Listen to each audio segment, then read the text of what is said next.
இணையத்துல சாதாரணமா ஒரு ஜோக்கா ஆரம்பிச்ச ஒரு கரப்பாம்பூச்சி இன்னைக்கு இந்தியாவுல எப்படி ஒரு பெரிய பெரிய டிஜிட்டல் அரசியல் சூப்பர் ஸ்டாரா மாறி இருக்குன்னு உங்களால நம்ப முடியுதா? உண்மையிலே இது ரொம்ப ரொம்ப சுவாரஸ்யமான ஒரு விஷயம். சரி, வாங்க நேரடியா இந்த விளக்க தொகுப்புக்குள்ள போய் இது என்னன்னு தெளிவா பார்க்கலாம்.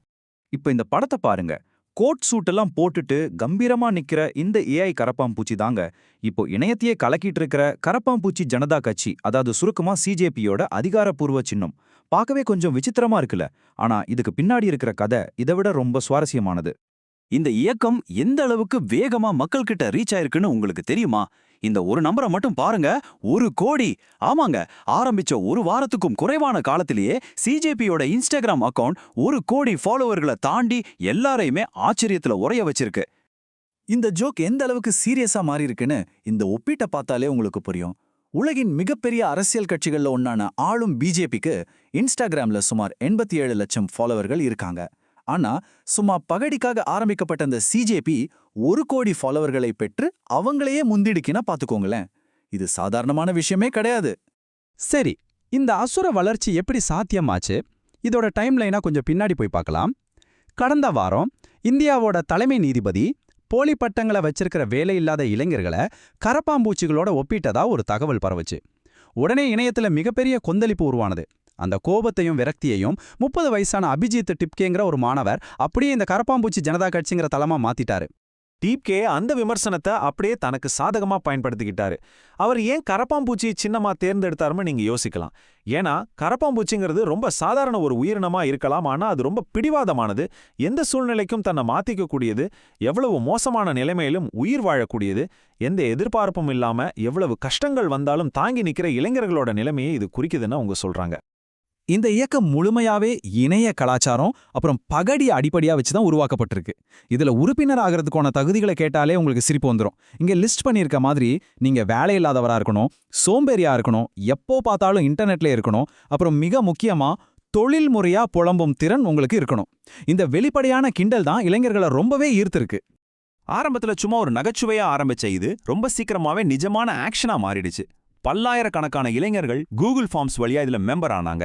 நானும் ஒரு கரப்பாம்பூச்சி தான் அப்படின்னு அர்த்தம் வர ஒரு ஹேஷ்டேக ட்ரெண்ட் பண்ணாங்க. அது மட்டும் இல்லாம நிறைய இளம் தொண்டர்கள் கரப்பாம்பூச்சி கெட்டப் போட்டுட்டு தெருக்களை சுத்தம் செய்யறதுக்காக களத்துல இறங்குனது எல்லாரோட கவனத்தையும் ஈர்த்துச்சு. இப்போ நாம கவனிக்க வேண்டிய ரொம்ப முக்கியமான விஷயம், இத பத்தி சமூகத்துல என்னென்ன பார்வைகள் இருக்குங்கிறது தான். ஆதரவாளர்கள் என்ன சொல்றாங்கன்னா, ரொம்பவும் கட்டுப்படுத்தப்பட்ட அரசியல்ல இது ஒரு புதிய மாற்றம்னும் மாற்று கருத்துக்களுக்கு குரல் கொடுக்கிற இடம்னும் பாராட்டுறாங்க. ஆனா விமர்சகர்களோட பார்வை வேற மாதிரி இருக்கு. இதை உருவாக்குன டிபிகே இதுக்கு முன்னாடி எதிர்க்கட்சியான ஆம் ஆத்மியில வேலை பார்த்ததை சுட்டிக்காட்டி இது ரொம்ப கவனமா பிளான் பண்ணப்பட்ட ஒரு டிஜிட்டல் அரசியல் நாடகம்னு விமர்சிக்கிறாங்க. நாம இந்த 2 தரப்பு பார்வைகளையும் நடுநிலையா பார்க்கணும். இதுக்கு பின்னாடி அரசியல் இருக்கோ இல்லையோ, ஆனா சிஜேபியோட இந்த பிரம்மாண்டமான வளர்ச்சி ஒரு மிக முக்கியமான உண்மையை வெளிச்சத்துக்கு கொண்டு வந்திருக்கு. அதுதான் தலைமுறை சோர்வு. நிறைய இந்திய இளைஞர்கள் ஆன்லைன்ல தொடர்ந்து அரசியலை பார்க்கறாங்க. ஆனா அந்த அரசியல்ல தங்களுக்கு எந்த ஒரு பிரதிநிதித்துவமோ இல்லைன்னு அவங்க ஃபீல் பண்றாங்க. அந்த சோர்வு அப்புறம் அந்த விரக்தியோட அடையாளமா தான் இது உருவெடுத்திருக்கு.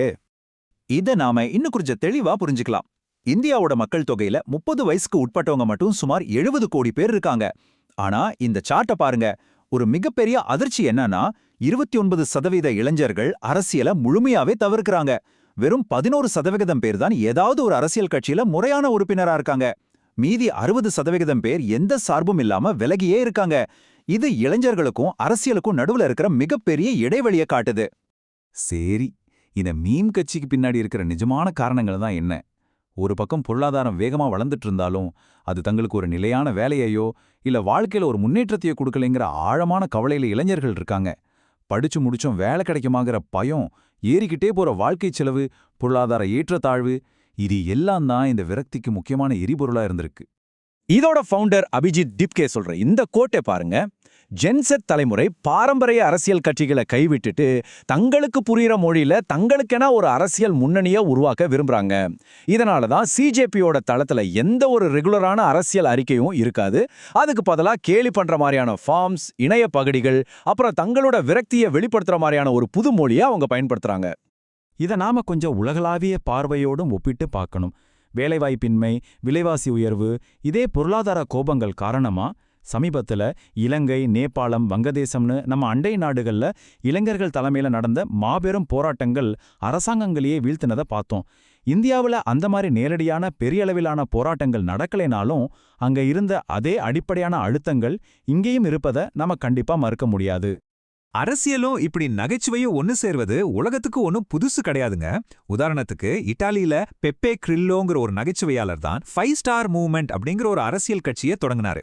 அதே போல உக்ரைன்ல டிவில ஒரு கற்பனை அதிபரா நடிச்ச நகைச்சுவையாளர் ஜெலன்ஸ்கி மக்களோட பேராதரவால நிஜமான அதிபராவே மாறினாரு. அதனால சில நேரங்கள்ல பகடி ஒரு பவர்ஃபுல்லான அரசியல் ஆயுதமா மாறவும் வாய்ப்பிருக்கு. இந்த ஒட்டுமொத்த ஒப்பீட்டுல இருந்தும் நம்ம புரிஞ்சுக்க வேண்டிய ஒரு முக்கியமான விஷயம் இருக்கு. கடந்த காலங்கள்ல இளைஞர்களோட அரசியல் கோபங்கிறது பெரிய பெரிய கொள்கை அறிக்கைகளாகவும் போராட்டங்களாகவும் உருவானது. ஆனா 2026ஓட இந்த டிஜிட்டல் யதார்த்தத்துல இளைஞர்களோட கோபமும் விரக்தியும் பூச்சி சின்னங்களையும் ஹேஷ்டேக்களையும் வச்சுக்கிட்டு மீம் கட்சிகளா பரிணாமம் அடைஞ்சிருக்கு. கடைசியா உங்களை சிந்திக்க வைக்கிற மாதிரி ஒரு கேள்வியோட நான் முடிக்க விரும்புறேன். இளைஞர்களோட கவனத்தை ஈர்த்து அவங்களோட விரக்திய பேசு பொருளாக்குறதுல இப்போதைக்கு சிஜேபி ஜெயிச்சிருந்தாலும் இது இணையத்துல வந்துட்டு போற வெறும் ஒரு பாசிங் மீம் தானா, இல்ல வருங்காலத்தோட டிஜிட்டல் இளைஞர் அரசியல் இப்படிதான் இருக்க போகுதா? கொஞ்சம் யோசிச்சு பாருங்க.